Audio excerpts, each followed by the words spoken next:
When the waves swell, the wind blows, and rain starts to pour, you'll ask yourself, how prepared or unprepared are you?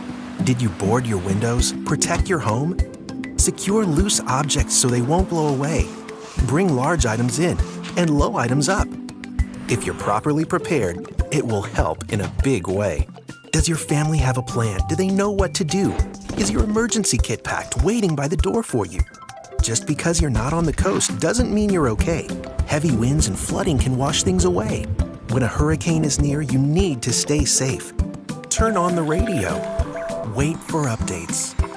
Only leave your home if told so. Grab your bag and go, go, go. Now, if you're home and the heavy wind blows, get away from the windows, watch out for flooding, and protect yourself. You may be without power for a couple days, but your emergency kit should help you to stay. Once the storm is gone and it's safe to go home, be cautious of what's going on. If water's in your path, you have to turn back. Dangerous electricity and things you can't see can hurt you very badly. So before the waves swell, the wind blows, and rain starts to pour, get prepared, make a plan, and protect yourself each and every way.